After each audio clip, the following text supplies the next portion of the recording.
Hi viewers welcome to our channel. ప్రస్తుతం మనతో పాటు senior journalist Dama Bala sir వారితో మాట్లాడదాం. నమస్కారం సార్. నమస్తే సార్, పవన్ని తొక్కేస్తున్న చంద్రబాబు అంటూ ఒక వార్త వైరల్ అవుతుంది సార్. అంటే పవన్ కళ్యాణ్ గారికి ఇవ్వాల్సినంత ఇంపార్టెన్స్ చంద్రబాబు నాయుడు గారు ఇవ్వట్లేదు, చిన్న చిన్న వర్క్స్ మాత్రమే ఆయన వాడుకుంటున్నారు తప్పితే ఎటువంటి ఇంపార్టెన్స్ అయితే ఇవ్వట్లేదు అంటున్నారు. మరి దీన్ని మీరు ఏ విధంగా చూస్తారంటారు సార్? మేబీ ఈ వార్త ప్రధానంగా వైసీపీ ప్రచారంలోకి తీసుకొస్తుంది. ఎందుకంటే వైసీపీకి పవన్కి చంద్రబాబు మధ్య గొడవ ఏమన్నా వస్తుందేమో అన్న ఒక ఆశ ఉంది. ఎందుకంటే వాళ్ళిద్దరూ కలిసి ఉంటే మాత్రం నెక్స్ట్ కూడా వాళ్ళు విన్నింగ్ టీం అవుతారు. ఎందుకంటే ఇప్పటి వరకు చరిత్రలో, ఆంధ్రప్రదేశ్ చరిత్రలో సాధ్యంగానే ఒక కాంబినేషన్ని, కమ్మ కాపు కాంబినేషన్ని సెట్ చేయగలిగారు వీళ్ళిద్దరు. అందులో ప్రధాన రోలు పవన్ కళ్యాణ్ది, చంద్రబాబుది కాదు. పవన్ కళ్యాణ్ లేకపోతే అసలు ఈ కూటమి అధికారంలోకి వస్తుందని ఎవరు నమ్మేవాళ్ళు కూడా కాదు. ఎందుకంటే చంద్రబాబు అరెస్ట్ అయిన సందర్భంలో బలంగా వ్యతిరేకత కనిపించింది. చంద్రబాబుకి రావాల్సినంత సింపతి రాలేదు, రోడ్ల మీదకి ఎవరు జనం రాలేదు, కేడర్ కూడా నిర్వీర్యం అయిపోయారు, నాయకులు కూడా చేతులు ఎత్తేశారు. అటువంటి ఒక పరిస్థితిని సడన్గా తిప్పగలిగింది పవన్ కళ్యాణ్. పవన్ కళ్యాణ్ మద్దతు ఇవ్వడం, పవన్ కళ్యాణ్ నిలబడడంతో మళ్ళీ తెలుగుదేశం శ్రేణులకు ఊపిరి వచ్చింది, ధైర్యం వచ్చింది.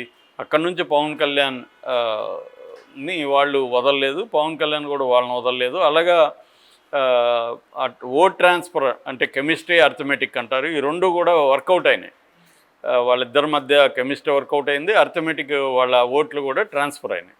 సో దీన్ని బ్రేక్ చేయాలనే పవన్ కళ్యాణ్ని ఎందుకు ఎక్కువ టార్గెట్ చేశారు? జగన్ వ్యక్తిగతంగా పవన్ కళ్యాణ్ 3 పిల్లలు 4 పిల్లలు ఇవన్నీ ఎందుకు మాట్లాడాడంటే పవన్ కళ్యాణ్ని బ్రేక్ చేయాలనేది వాళ్ళ టార్గెట్. వాళ్ళకి ముందే తెలుసు వైసీపీకి ఈ కాంబినేషన్ సెట్ అయితే మనకు కష్టమని. వైసీపీకి ముందు నుంచి ఐడియా అయితే ఉంది, అందుకనే దాన్ని దెబ్బతీయడానికి ట్రై చేసి అది రివర్స్ అయింది. ఇప్పుడు కూడా వాళ్ళ హోప్ ఏంటంటే గవర్నమెంట్ వచ్చింది, పవర్ వచ్చింది, పవర్ వచ్చినాక పవన్ కళ్యాణ్ ఎట్లాగూ చంద్రబాబు వాడుకొని వదిలేస్తాడు. సో ఎక్కడో ఒక చోట వీళ్ళకి గొడవ అవుతుంది. మామూలుగా లాజిక్ ఏంటి, లోకేష్ నెక్స్ట్ సీఎం కావాలి, చంద్రబాబు గోల్ అదే కదా. తన తర్వాత తను ఉన్నంత వరకు, యాక్టివ్గా ఉన్నంత వరకు తనే సీఎంగా ఉండాలి. తను కొంత ఏజ్ అయినప్పుడు లోకేష్ని సీఎంగా ప్రొజెక్ట్ చేయాలి. ఈ లోకేష్ సీఎంగా ప్రొజెక్ట్ చేయాలంటే పవన్ కళ్యాణ్ కరిష్మా ఉంది. పవన్ కళ్యాణ్ ఇప్పుడు ఈ 5 ఏళ్ళు కూడా ఆయన నాయకుడిగా ఎస్టాబ్లిష్ అయితే రేపు ఆయన సీఎం అయ్యే అవకాశాలు ఉంటాయి. సో అప్పుడు లోకేష్కి ఛాన్స్ ఉండదు. సో అందువల్ల పవన్ కళ్యాణ్ని ఎలా కట్ చేయాలి అనేది చంద్రబాబు ఖచ్చితంగా చేస్తాడు అని అందరూ అనుకుంటున్నారు. అదైతే వైసీపీ వాళ్ళే కాదు, జనరల్గా తెలుగుదేశంలో ఉండేవాళ్ళు కూడా మా చంద్రబాబు ఏమి మామూలు వాడు కాదు సార్, పవన్ కళ్యాణ్ కట్ చేస్తాడు, ఆయనకి తెలిసి ఎలా కట్ చేయాలో అని చెబుతున్నారు. అది ఉండే అవకాశం ఉంది. ఎవరికైనా తన కొడుకు మళ్ళీ సీఎం కావాలనుకుంటాడు, కానీ పవన్ కళ్యాణ్ సీఎం అయ్యి తన కొడుకు సీఎం దగ్గర పనిచేయాలని అనుకోడు కదా. సో ఇది ఈ యాంగిల్లో ఉంది. అయితే మనకి ఇప్పటి వరకు చూస్తున్న దాని ప్రకారం పవన్ కళ్యాణ్కి నిజంగానే కీ రోల్ ఉందా అంటే కీ రోల్ అయితే కనబడలేదు. లోకేష్కి ఉన్న కీ రోల్ ఇప్పటికీ లోకేషే పవర్ సెంటర్గా మనకు కనబడుతుంది. ఏదైనా రాష్ట్రంలో డిసైడింగ్ ఫ్యాక్టర్ ఏదైనా ఉందంటే అది లోకేషే తప్ప పవన్ కళ్యాణ్ కాదు. పవన్ కళ్యాణ్ కూడా మనం కానీ గమనిస్తే ఆయనకిచ్చిన 5 శాఖల్లో మాత్రమే ఆయన సమీక్షలు చేసుకోవడం, దాని చుట్టూ మాత్రమే పనిచేసుకుంటున్నాడు. కొత్తగా ఇప్పుడు ఈ వార్త ఎందుకు నిన్న మొన్న వైరల్ అయిందంటే కొత్తగా ఒక పెద్ద పోస్ట్ ఇచ్చాడు పవన్ కళ్యాణ్కి అని తెలుగుదేశం వాళ్ళు ప్రచారంలో పెట్టారు. ఆ పోస్ట్ ఏంటంటే 5 నుంచి 10 లక్షల చెట్లు నాటే కార్యక్రమానికి పవన్ కళ్యాణ్ ఇన్ఛార్జిగా పెట్టాడు. దానివల్ల పవన్ కళ్యాణ్ పవర్ ఏం పెరుగుతుంది, అదొక సామాజిక కార్యక్రమం, అది పవన్ కళ్యాణ్ లేకపోయినా నడుస్తుంది. సో దానికి ఇన్ఛార్జిగా పెట్టడం గ్రేట్ ఎలా అవుతుంది అనేది ఒక వెర్షను. ఎందుకంటే రామోజీరావు సంతాప ఇది చేసినప్పుడు రిలీజ్ చేసిన అడ్వర్టైజ్మెంట్లలో ఎక్కడ కూడా పవన్ కళ్యాణ్ ఉప ముఖ్యమంత్రి అని ఫోటో లేదు. అదే తెలంగాణ, కర్ణాటకలో ఏ ప్రోగ్రాం చేసినా ముఖ్యమంత్రి, ఉప ముఖ్యమంత్రి ఫోటోలు పెడుతున్నారు. సో చంద్రబాబు మెల్లమెల్లగా పవన్ కళ్యాణ్ని అవాయిడ్ చేస్తున్నాడు. అప్రధానమైన మంత్రిత్వ శాఖలు మాత్రం పవన్ కళ్యాణ్కి ఇచ్చాడు. ఈ ఇంపార్టెంట్ శాఖలు ఏవి ఇవ్వలేదు. ఏదో అటవీ శాఖ, పర్యావరణ శాఖ, రూరల్ డెవలప్మెంట్ ఇవి ఇచ్చారు. అందులో కూడా మళ్ళీ సెర్పు లాంటి దాన్ని పవన్ కళ్యాణ్ నుంచి తీసుకునేశారు.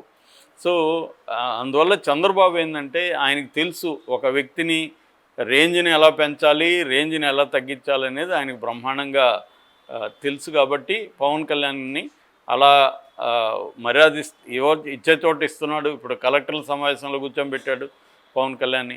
అక్కడ మళ్ళీ ఏంది పవన్ కళ్యాణ్ ఆయన అనుభవం నుంచి నేను నేర్చుకుంటాను, ఆయన నాకు నేర్పించాలి, ఈ మాటలు మాట్లాడాడు తప్ప పవన్ కళ్యాణ్ స్వతంత్రంగా ఎక్కడ కూడా మాట్లాడే పరిస్థితి కనపడలేదు.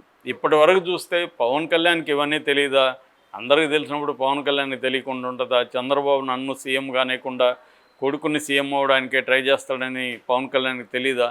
పవన్ కళ్యాణ్ కూడా తెలివైన రాజకీయ నాయకుడే. ఆయన ఏంటంటే ప్రజెంట్ సిచ్యువేషన్ ఏంటి, ఈ ప్రజెంట్ సిచ్యువేషన్లో నా రోల్ ఏంటి, నేను ఈ ప్రజెంట్ సిచ్యువేషన్లో ఎలా ఉండాలి అనేది తను ప్లాన్ చేసుకునే ఉంటున్నాడని నేను అనుకుంటున్నా. అతనేం తెలివి తక్కువ రాజకీయ నాయకుడు అయితే కాదు. సో అతను పరిస్థితుల్లో బట్టి మనం వెళ్ళాలి, ఇప్పుడు మనం డామినేట్ చేయకూడదు అనేది తనకుంది. ఎందుకంటే చంద్రబాబుకి పవన్ కళ్యాణ్ అవసరం ఇప్పటికిప్పుడైతే లేదు, నెక్స్ట్ ఎలక్షన్లో మళ్ళీ ఖచ్చితంగా ఉంది. ఇప్పుడైతే గవర్నమెంట్ ఏమి కూలిపోదు, ఆయనకి 135 సీట్స్ ఉన్నాయి చంద్రబాబుకి. రెండోది ఈయన మద్దతు లేకుండా మోడీ ప్రభుత్వం ఉండే పరిస్థితి లేదు. అందువల్ల చంద్రబాబుని ఏ రకంగానూ ఇబ్బంది పెట్టకుండా పవన్ కళ్యాణ్ వెళ్ళాలని పవన్ కళ్యాణ్ అనుకుంటాడు, అదే చేస్తున్నాడు. చంద్రబాబు కూడా పవన్ కళ్యాణ్కి ఎక్కువ ఇంపార్టెన్స్ ఇవ్వట్లేదు, నిజంగా కీలకమైన పొజిషన్ ఇవ్వట్లేదు. డిప్యూటీ సీఎం అనేది రాజ్యాంగబద్ధమైన పదవి కాదు, దానికేమి ప్రత్యేక అధికారాలు ఉండవు, పేరుకి డిప్యూటీ సీఎం అంతే, ఆయన ఒక మంత్రి అంతే. కాకపోతే ఇంపార్టెంట్ వాటిలో తనకి ఇబ్బంది లేదనుకున్న వాటిలో ఇన్వాల్వ్ చేస్తున్నాడు. ఇప్పుడు మామూలుగా చాలా ఇళ్లల్లో నేను ఒక ఎగ్జాంపుల్ చాలాసార్లు చెప్తుంటా, భార్యాభర్తలు భార్య డామినేట్ చేస్తున్నట్టు కనబడతా ఉంటుంది జనాలకి. కానీ కీ డెసిషన్స్ అంతా ఎవరు తీసుకుంటుంటారు? భర్త తీసుకుంటుంటాడు. సో రియల్ పవర్ అంటే అర్థం ఏమి? డెసిషన్ మేకింగ్ ఎవడు తీసుకుంటున్నాడో వాడు పవర్ఫుల్. ఊరికి అరవడం కాదు, నలుగురిలో తిట్టచ్చు, నీకు బుద్ధి ఉందా లేదా, ఎంతసేపు వెయిట్ చేస్తా రా అనొచ్చు భర్తని. కానీ వాడికి తెలుసు ఎక్కడ డెసిషన్లు తీసుకోవాలి, ఈమెను ఎలా కంట్రోల్ చేయాలనేది వాడికి తెలుసు. సో రియల్ కంట్రోల్ అంతా భర్త పెట్టుకుని ఉంటాడు. ఈమెమో పైకి చూస్తే భార్య డామినేట్ చేస్తుందేమో అనుకుంటారు. నేను అందుకే ఎవరినా కలిసి అడుగుతుంటా, మీ ఇద్దరిలో కీ డెసిషన్స్ ఎవరెవరు తీసుకుంటారని. మీ ఇద్దరం తీసుకుంటామని చెప్తుంటారు, కానీ అది ఫైనల్గా ఎవరు తీసుకుంటారో మనకు తెలిసిపోతుంది ఇంటరాక్ట్ చేసి.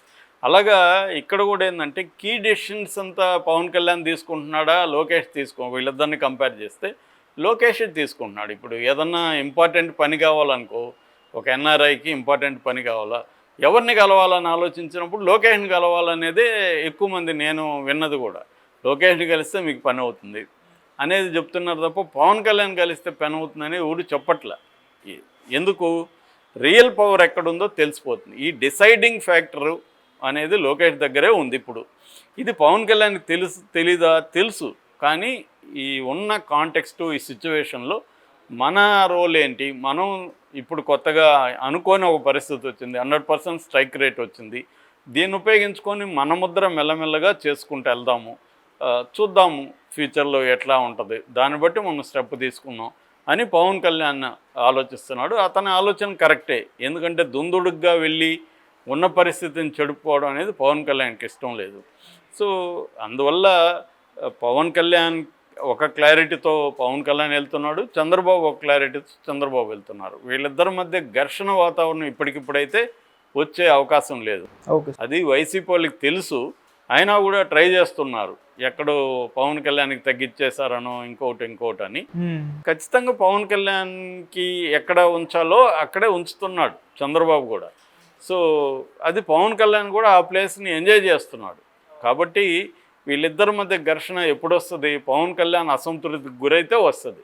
అసంతృప్తికి గురి కాడు పవన్ కళ్యాణ్. ఎందుకు గురి కాడు అంటే అతనికి క్లారిటీ ఉంది, నా రోల్ ఇది, ఇప్పుడు నేను ఇది చేస్తాను, ఈ 5 ఏళ్లలో ఇలా ఉందాము, మెల్లమెల్లగా మనం పెంచుకుందాం. అందుకనే పవన్ కళ్యాణ్ మనం గమనిస్తే జనసేన పార్టీ బలోపేతానికి ఈ మధ్య చాలా సీరియస్గా ట్రై చేస్తున్నారు.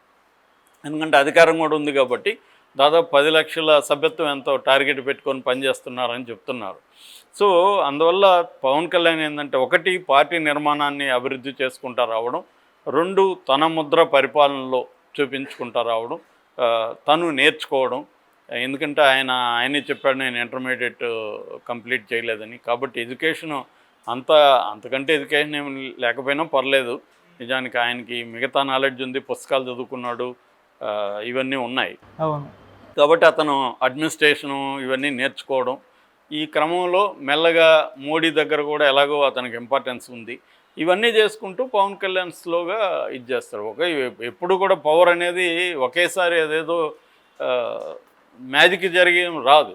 స్లో అండ్ స్టడీగా చేసుకుంటున్నాడు. కాబట్టి పవన్ కళ్యాణ్ ప్రయోజనాలకి చంద్రబాబు ప్రయోజనాల మధ్య వైరుధ్యం అయితే ఇప్పటికిప్పుడేం రాదు. వచ్చినప్పుడే ఆ ప్రాబ్లం అవుతుంది. వీళ్ళు దాన్ని ఆ వైరుధ్యాన్ని క్రియేట్ చేయడానికి వైసీపీ వాళ్ళు మెల్లమెల్లగా ట్రై చేస్తున్నారు. Okay sir, thank you so much.